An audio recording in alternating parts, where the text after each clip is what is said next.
앞으로 몇 주간 주기도문에 대한 말씀을 우리가 들으려고 합니다.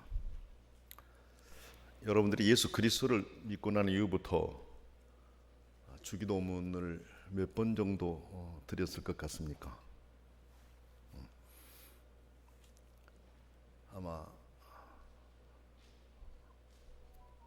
교회 학교에서부터 믿음 생활했던 분들은 더 많이 주의 기도를 드렸을 거고, 또 성인이 되어서 신앙생활 하신 분들도 예배 때마다 거의 한 번 정도는 이 주의 기도를 드리기 때문에 주의 기도를 매우 많이 아마 드렸을 겁니다.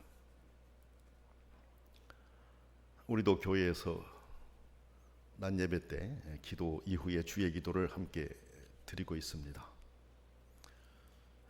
그만큼 주의 기도가 중요하다라는 것입니다. 기독교 신앙에 있어서. 그래서 이제 몇 주 동안 이 말씀을 가지고 한 구절씩 살펴보려고 합니다. 주님이 기도를 가르쳐 주셨다. 여러분, 주의 기도는 주님이 가르쳐 주신 기도 아닙니까? 그러면 주님이 기도를 가르쳐 주셨다라고 하는 것은 그리스도인들은 기도해야 된다. 이게 전제되는 것이죠. 그리스도인들이 기도해야 된다라는 게 전제하지 않는다면 주님께서 굳이 주의 기도를 가르쳐 주실 이유가 없습니다. 그런데 주님께서 이렇게 기도를 가르쳐 주신 것은 주님을 따르는 그리스도인들이라면 누구나 기도해야 된다라는 것을 말씀하신 것입니다. 그러니까 그 기도는 그리스도인의 길에 있어서 선택이 아니라 필수다라는 것이죠. 우리가 학교에서 강의를 해보면 선택 과목이 있고 필수가 있고 그래요. 선택은 듣지 않아도 졸업할 수가 있지만 필수는 듣지 않으면 졸업을 할 수가 없습니다. 그 필수 과목은 반드시 그 과정을 마칠 때까지 한 번은 들어야 된다라는 거거든요. 그러니까 우리 주의 기도는 사실 이 필수적인 거다. 그리스도인들에게 있어서 이렇게 우리가 생각해야 됩니다. 뒤에 이제 쭉 설명하면서 여러분이 들으면 알겠지만은 주의 기도 안에는 지금 우리의 삶뿐만 아니라 마지막 최후 그 환난 때까지를 주님께서 준비하라고 기도 안에 포함시켜 주셨어요. 최후의 환난 때가 얼마나 무섭습니까? 근데 그때까지 대비하시면서 우리에게 그 기도 안에 내용을 포함해 주시고 그렇게 기도하게 하셨습니다. 신학자 가운데 리오나르도 보프라는 신학자가 있어요. 그 신학자는 이런 내용의 글을 썼습니다. 기도를 하기 위해서는 믿음과 소망과 사랑이 필요하다. 기도를 드리기 위해서는 하나님의 침묵, 그분의 멀리 떨어져 있음, 그리고 우리를 에워싸고 있는 고난의 상황 등에도 불구하고 하나님을 아버지로 믿는 신앙을 고백해야 된다. 그분은 자애로우신 아버지이십니다. 이 세계를 돌아보면 그것을 확인할 수 없지만 그럼에도 불구하고 우리는 믿습니다. 이는 희망의 행위입니다. 당신의 나라가 임하옵시고 당신의 뜻이 영원히 이루어지이다라는 주님의 기도처럼 우리는 아버지가 모든 눈물을 씻어주시고 당신께서 창조하신 이 세계의 구조를 새롭게 하실 것을 고대합니다라는 말을 했습니다. 현실을 넘어서 우리와 세상을 위해서 일하실 하나님을 믿고 바라면서 기도드려야 된다라는 내용입니다. 중요한 부분을 지적해 주었다고 봐요. 믿음이 없이 기도할 수 없습니다. 소망을 품지 않고 기도할 수 없습니다. 기도하는 사람들은 사랑하지 않을 수가 없습니다. 그래서 우리가 기도를 하기 위해서는 믿음이 있어야 되고 소망이 있어야 되고 사랑이 있어야 된다라는 이 전제하고 기도해야 된다라는 것입니다. 그리고 기도를 드릴 때 하나님이 침묵하신다라고 하는 것도 우리가 알고 기도드려야 된다라는 거죠. 때로 우리가 기도드릴 때 그 기도드리는 그 즉각 응답되기를 원하지만은 하나님의 침묵이 길어질 때가 있어요. 때로는 그 침묵이 몇 년이 걸릴 때도 있고 더 오래 걸릴 때도 있고 그래요. 우리는 성경의 아브라함을 통해서 우리에게 그 사실을 미리 보여주셨지 않습니까? 그러니까 하나님 아버지의 침묵도 우리가 알면서 기도드려야 돼요. 그래야만 기도할 수가 있어요.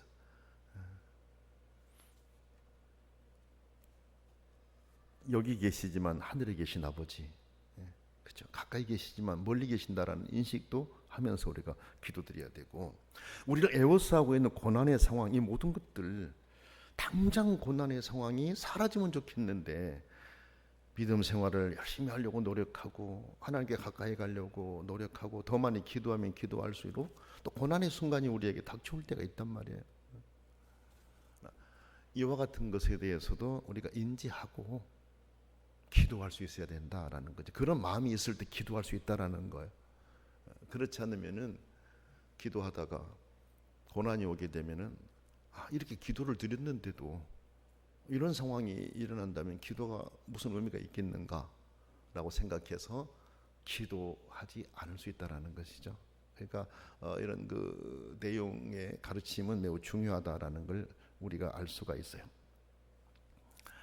여러분, 우리가 이제 주의 기도를 보게 되는데 주의 기도를 대하면서 먼저 주의 기도에 나타난 기본적인 정신을 파악해 볼 필요가 있어요. 여러분, 주의 기도를 보게 되면 길지 않아요. 우리가 평상시에 드리는 기도와 주의 기도를 비교해 보면 우리가 평상시에 드리는 기도가 훨씬 길어요. 아무리 짧게 기도하는 분들도 주의 기도의 길이보다는 더 오래 할 거예요. 모르겠어요. 그냥 앉아가지고 하나님 왔습니다, 아멘, 이런 사람은 모르겠지만은 그래도 진지하게 기도하려고 하는 사람들은 나와서 기도하려고 하면은 시간적으로는 주의 기도를 드리는 것보다는 더 많이 기도하지 않습니까? 그렇죠? 근데 주의 기도는 짧아요. 짧지만은 그 안에 정말 중요한 기본적인 그 의의가 포함되어 있다라는 것이죠. 이것을 우리가 한번 생각해야 됩니다. 첫째는 이렇습니다. 주의 기도는 예수님께서 자신의 제자들에게 가르쳐 주신 유일한 기도입니다. 주님께서 제1, 제2, 제3의 기도를 가르쳐 주시지 않으셨어요. 오직 하나, 주의 기도, 하나만을 가르쳐 주셨습니다. 그러면 예수님께서 가르쳐 주신 것은 주의 기도가 가장 모범이라는 것이죠. 그러니까 하나만 가르쳐 주신 것이고 이 모범의 기도이기 때문에 이 모범의 기도를 근거로 해가지고 우리가 기도드릴 수 있어야 된다라는 거예요. 그래서 우리 그리스도교 역사에 있어서 가장 중요한 기도가 주의 기도다. 주님이 딱 한 번, 딱 하나 가르쳐 주신 기도이기 때문에 그리스도교 역사에 있어서 가장 중요한 기도가 주의 기도다. 그럼 이 주의 기도 안에 사실은 모든 게 다 포함되어 있다고 봐야 돼요. 이 짤막한 기도 요약이지만은 그 안에 주님이 원하시는 모든 게 다 포함되어 있고 그리스도인들이 기도드려야 될 내용들이 그 안에 다 들어있다라고 하는 걸 우리가 알아야 돼요. 그 주의 기도는 너무너무 중요합니다. 그리고 두 번째로 우리가 주의 기도를 들으면서 가져야 될 의의 두 번째로는 주님께서 가르쳐 주신 이 기도는 시간과 장소가 다를지라도 어떤 사람이 시간과 장소가 다르게 살지라도 생각을 하나로 모아주는 게 주의 기도입니다. 여러분 보세요. 아프리카에서 주의 기도를 드리든 미국에서 주의 기도를 드리든 한국에서 주의 기도를 드리든 중국에서 주의 기도를 드리든 그 외에 동남아 어디에서 주의 기도를 드리든 각 나라에 따라 다르게 주의 기도를 가르쳐 주시지 않으셨어요. 그렇죠. 주의 기도는 하나인데, 그래서 장소와 시간이 다를지라도 어디에서 주의 기도를 드릴지라도 그 기도를 드리는 순간 사람들의 생각은 하나로 모아지게 됩니다. 주의 기도의 내용 안으로 생각이 모아지게 됩니다. 우리가 성도들이 모여서 함께 주의 기도를 드리잖아요. 각자 생각이 다를 수 있습니다. 그렇지만은 주의 기도를 드리는 순간만큼은 우리의 생각이 한 곳으로 모아집니다. 우리의 바램도 하나로 모아집니다. 그렇지 않습니까? 그 주의 기도는 그리스도인의 생각을 하나로 묶어 주어서 같은 삶의 목표를 지향하게 해주는 거죠. 그리스도인들이 어떻게 살아가야 되는지, 어느 나라에 살든지 상관없이 주의 기도를 드리는 사람들은 그리스도인들이 어떻게 살아가야 되고 무엇을 기도해야 되는지를 그 안에서 찾게 된다라는 말씀입니다. 우리 각자가 드린 기도는 자신의 목표, 의미가 다르잖아요. 여러분 10명이 앉아서 기도를 드리게 되면 자기가 드린 기도 내용도 다르고 목적도 다르고 의미가 다 달라요. 그렇죠? 그렇게 할 수 있어요. 그거는. 그렇지만은 주의 기도를 드리는 순간에는 하나로 모아지는 거예요. 내 생각과 뜻과 목적 자체가 하나로 모아지는 것입니다. 그러므로 이 기도를 드린 모든 사람의 생각을 한 방향으로 향하게 하고 그들이 추구해야 될 공통의 목적도 알게 해주신 것이 주의 기도예요. 너무 길면 복잡하잖아요. 그 짤막한 내용 안에서 그리스도인들이 무엇을 기도해야 되고 어떻게 살아가야 되는지 이거를 분명하게 가르쳐주고 계셔요. 그래 우리가 주의 기도를 드릴 때는 의미 없이 막 드리면 안 돼요. 중언부언하면 안 돼요. 주의 기도를 드리면서 한 구절 한 구절 한 단어 하나를 깊이 생각하면서 마음속에 담으면서 새기면서 그렇게 주의 기도를 드려가야 돼요.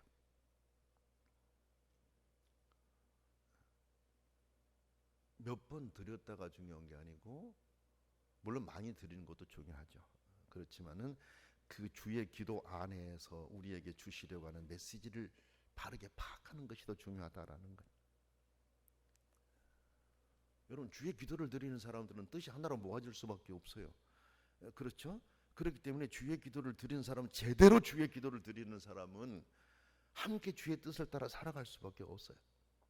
근데 주의 기도를 그 의미를 깊이 생각하지 않고 드리기 때문에 같은 지구 안에 살면서도 적이 되고 같은 주의 기도를 드리면서도 원수로 삼고 같은 주의 기도를 드리면서도 죽일 대상으로 여기고 이렇게 살아가잖아요.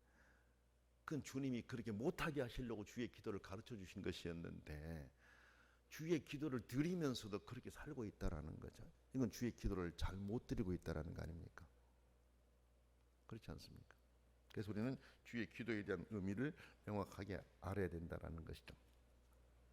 그 주의 기도는 세 번째, 주의 기도의 의의 세 번째로는 주의 기도는 하나님의 백성이 된다는 것의 의미가 무엇인지를 알게 해주셔요. 그러면 주의 기도 안에는 세상 사람들이 생각하는 것과 비교되는 것들로 가득 차 있어요. 우선 뭐 하나만 놓고 보더라도 우리는 많이 얻으려고 하잖아요. 주의 기도는 오늘 일용할 양식만 달라고 기도하잖아요. 세상은 개인주의로 가는데 주의 기도는 우리를 위해 기도하게 하시잖아요. 그 외에도 제가 이제 한 구절 한 구절 여러분들에게 주의 기도를 말씀을 전하면서 알게 되겠지만은 이 세상 사람들이 생각하고 사는 것과 비교되는 것들로 가득 차 있는 게 주의 기도예요. 그렇죠? 이것은 결국 하나님의 백성이 된다라는 것, 하나님의 자녀가 된다라는 것의 의미가 무엇인가 주의 기도를 통해서 알게 하신 거예요. 이것은 이 세상의 가치와 하나님 나라의 가치가 다르다라는 것이죠. 세상의 가치와 하나님 나라의 가치가 다르다. 그래서 세상에 살고 있지만 하나님 나라의 가치를 추구하며 살게 하시려고 주님이 주의 기도를 가르쳐 주신 거예요. 세상에 살고 있기 때문에 완벽하게 하나님의 나라 가치를 한순간에 차지할 수는 없잖아요. 끊임없이 주의 기도를 드리면서 내 생각을 바꾸면서 하나님의 나라 가치로 내 방향을 맞춰가는 거예요. 그렇죠? 그리고 하나님의 백성된 자가 무엇을 추구하고 어떤 자세로 살아가야 되는지를 보게 해주는 거예요. 언젠가도 말씀을 드렸습니다만 이 나침반을 보게 되면 이 나침반이 다 고정 그 방향을 맞추기 위해서 얼마나 긴장하고 있는지 나침반을 보면 여러분요 계속 움직이면서 왜 그래요? 그 자기가 목표로 하는 그 북극성을 향해서 이탈하지 않으려고 얼마나 긴장하고 있는가 한번 보세요. 계속해서 긴장하고 있잖아요. 우리 그리스도인들의 삶이 그래요. 하나님 나라 가치에 이르도록 하기 위해서 우리가 그렇게 끊임없이 내가 긴장하면서 세상 나라 가치에서 하나님 나라의 가치로 내 생각을 바꾸기 위해서 그 주의 기도를 통해서 그걸 우리가 발견하게 되고 그 방향으로 나가게 된다라는 것입니다. 네 번째로 주의 기도는 하나님 자신의 도덕적 온전함을 반영하고 있다 이렇게 볼 수가 있어요. 그러면 주의 기도를 드리는 성도들과 교회들은 하나님의 마음을 담아서 세상 안에서 하나님의 마음을 드러내는 그런 대한 공동체 역할을 다하려고 힘써야 돼요. 주기도문 안에는 하나님의 마음이 들어있어요. 하나님의 마음이. 그러니까 주의 기도를 드리면서 이것이 하나님 아버지의 마음이구나. 하나님 아버지의 마음을 내 마음에 담고 하나님 아버지가 원하시는 그 모습으로 나가야 되는데 그 대한 공동체예요. 세상이 할 수 없는 것을 그리스도인들이 하고 세상의 단체가 못한다면 교회가 해주는 이런 대한 공동체로서의 사명을 감당해야 돼. 왜? 주기도문 안에 하나님의 마음이 담겨 있으니까. 하나님 아버지의 마음을 내 마음에 담는 거예요. 내 마음에 담아서 나도 그렇게 실천하고 살려고 해야 된다라는 것입니다. 자, 이를 위해서 주님께서 주신 주의 기도를 함께 드린 그리스도인들은 주의 기도를 입으로 표현하는 것에만 의의를 두어서는 안 돼요. 주의 기도를 드리면서 이 기도가 지닌 힘과 의미에 기대어서 개인과 공동체의 삶이 하나님의 뜻에 따르도록 해야 된다는 것입니다. 입술로만 이렇게 표현하는 것으로만 끝내서는 안 된다는 것이죠. 이것이 실천으로 드러나게 해야 된다는 것이죠. 조금 더 설명하면은 주의 기도의 의미를 잘 이해해서 그 기도를 통해서 우리의 마음을 정돈하고 삶의 태도를 바르게 형성해서 우리의 욕망들을 재조정해 가면서 하나님이 원하시는 모습으로 가치로 우리를 변화시켜 가야 되겠다. 이를 통해서 하나님이 원하시는 그 방향으로 우리의 마음을 열어서 우리의 삶을 새롭게 설정해 갈 수 있어야 됩니다. 주의 기도가 어디에 그 성경 전체 가운데 어느 곳에 포함되어 있어요? 그렇죠. 산상보훈에 주의 기도가 포함되어 있습니다. 마태오 5, 6, 7장 산상보훈 또는 산상수훈이라고 하지 않습니까? 그 산상수훈 안에 주기도가 포함되어 있어요. 그런데 주의 기도가 산상설교의 핵심이다라고 봐요. 주의 기도가 산상설교의 요약이다라고도 봐요.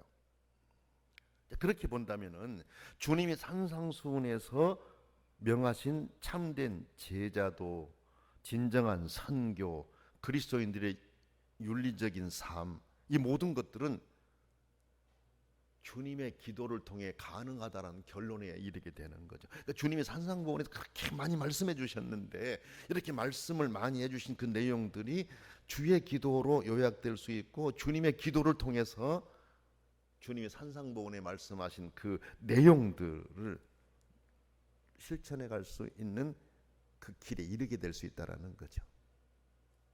왜냐하면 하나님 나라의 삶을 사는 길은 주의 기도를 통해서 이루어지는 하나님과의 관계에 달려 있기 때문에 그렇습니다. 주의 기도를 통해 이루 하나님과의 관계 안에 있는 것이죠.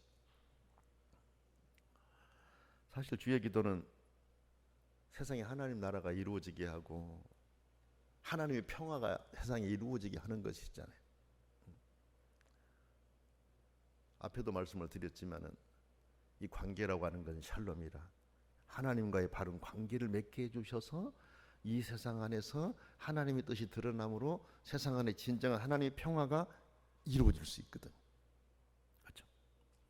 그러므로 주의 기도는 하나님 나라의 백성들이 개인적 삶에서나 공동체적인 삶에서 참된 믿음을 실천하게 하려고 하나님 나라의 백성을 변화시키고 능력을 부여해 줍니다. 우리가 그렇게 살아갈 수 없으니까 기도를 드리라고 하신 거잖아요. 그렇게 기도를 드릴 때 하나님께서 변화시켜 주시고 하나님께서 능력을 주시는 거예요. 그래서 우리가 그렇게 살아갈 수 있게 되는 거라고. 그래 주의 기도를 드릴 때는 간절함으로 하나님 아버지가 나를 변화시켜 주시기를 간절히 바라는 마음으로 주의 기도에 나와 있는 것을 행할 수 있는 능력을 달라고 그 안에 간절하게 사모하면서 주의 기도를 드려야 되는 것이죠. 그 주의 기도는 주를 따르는 제자들에게 팔복에 담긴 하나님 나라의 백성의 특징들을 살리도록 힘을 주시. 아까 제가 말 산상수훈의 주기도문이 사실은 요약이다 이렇게 봤는데 산상수훈은 팔복이 나오잖아요. 팔복 참 중요하게 여기는 팔복이 나오지 않습니까, 여러분? 그래서 이 팔복에 담긴 하나님 나라의 백성의 특징들을 살려가야 되겠는데 그 살려갈 수 있으려면 우리가 주의 기도를 통해서 그 부분들이 현실화돼야 돼요. 그래서 우리는 주의 기도를 드릴 때 이 생각들을 가지고 간절한 마음으로 주의 기도를 드릴 수 있어야 된다라는 거죠. 근데 여러분 주의 기도 안에는 하나님에 관한 내용과 인간 공동체에 관한 내용이 둘이 같이 포함되어 있다라고 말씀을 드렸지 않습니까? 왜? 주의 기도는 10계명의 틀을 따르고 있다라고 말씀을 드렸어요. 10계명을 보게 되면 하나님에 대한 부분이 한쪽 돌에 있고 인간 삶에 대한 그 계명이 다른 쪽 돌에, 그래서 두 돌판이 있는데 하나님에 관한 거, 인간에 관한 거 이렇게 되어 있잖아요. 근데 주의 기도도 보면 그렇게 앞부분에 하나님에 관한 내용으로 뒷부분에 우리 공동체에 대한 내용으로 나눠져 있어요. 그래서 주의 기도는 10계명의 틀을 따라서 주님이 가르쳐 주셨다 이렇게 봅니다. 나는 우연의 일치라고 보지는 않아요. 주님은 구약 성경을 너무 많이 알고 계셨고 성경의 66권의 내용 가운데 하나님께서 직접 손으로 써서 주신 것은 유일한 10계명이잖아요. 나머지는 다 그 기록할 자들을 선택해 가지고 그 기록할 자들을 통해서 기록하게 했지만은 10계명만은 하나님이 직접 써 주셨잖아요. 그렇죠? 그러니까 하나님 사랑과 이웃 사랑이 같이 포함되어 있는 게 10계명이란 말이죠. 그러니까 예수님께서 그냥 우연히 주기도문을 그렇게 주셨다나 이렇게 생각하지 않아요. 삼위일체 하나님이시잖아요. 그래서 10계명에 이렇게 틀을 따라 주기도문을 주셨다라고 하는 것은 우리 그리스도인들이 기도를 드릴 때 하나님에 관한 거, 이웃 공동체에 대한 거 이것들을 같이 기도드릴 수 있도록 이렇게 가르쳐 주셨다라고 보는 것입니다. 그런데 주의 기도 안에 하나님 사랑과 이웃 사랑이 포함되어 있다는 것인데 우리가 꼭 기억해야 될 것은 하나님 사랑으로 충만할 때 그 힘이 원동력이 되어서 이웃 사랑으로 흘러가게 된다는 걸 알 수가 있어요. 종교 개혁자 마르틴 루터 같은 신학자는 10계명 1계명만 제대로 지키면 나머지 계명들은 다 지킬 수 있다고 봤어요. 1계명에 근거하는 하나님을 존중하는 마음이 있으면 나머지는 따라온다는 얘기잖아요. 그러니까 우리가 주의 기도를 드림에 있어서도 이렇게 하나님에 관한 내용을 내 마음에 담고 충실하게 기도드리게 될 때 하나님의 사랑으로 충만할 때 그 힘이 원동력이 되어서 이웃 사랑으로 흘러가게 된다라는 걸 알게 돼요. 그러므로 우리는 주의 기도를 드리면서 왜 주님이 하나님에 관한 부분을 앞에 주셨는지를 생각하면서 먼저 우리의 신앙이 하나님 앞에 바로 서기를 위해서 우리가 기도드려야 돼요. 내 신앙이 먼저 하나님 앞에 바로 서기를 위해서 기도드려야 된다. 하나님을 진정으로 사랑하는 사람들은 삶의 변화가 일어나서 함께하는 이웃에 내가 받은 사랑을 전하고 그 사랑을 실천할 수 있기 때문에 그렇습니다. 가까운 데서부터 먼 곳까지 그렇게 가능한 것입니다. 자, 그러므로 오늘 우리는 주님이 주의 기도를 주신 의의를 깨달아서 하나님이 먼저 우리를 사랑하여 주셨으니 우리도 하나님을 깊이 사랑하고 하나님이 주시는 그 마음과 힘으로 이웃을 사랑하고 주기도문을 통해서 우리 마음을 한 곳으로 모으고 주님이 주기도를 주셨다라고 하는 것은 성도들은 기도해야 된다는 당위성을 알려주셨다는 것, 이것을 생각하면서 하나님이 원하시는 모습으로 우리가 주의 기도를 드려갈 수 있어야 하겠습니다. 기도하겠습니다. 거룩하신 하나님 아버지, 주님께서 주의 기도를 주신 의의에 대해서 우리가 말씀을 들었습니다. 예수 그리스도를 믿고 난 이후에 우리는 수도 없이 주의 기도를 드리고 있습니다. 주의 기도의 진정한 의미를 마음에 새기면서 기도드려서 주님이 원하시는 기도를 드리게 해 주옵소서. 예수님의 이름으로 간절히 기도드립니다. 아멘.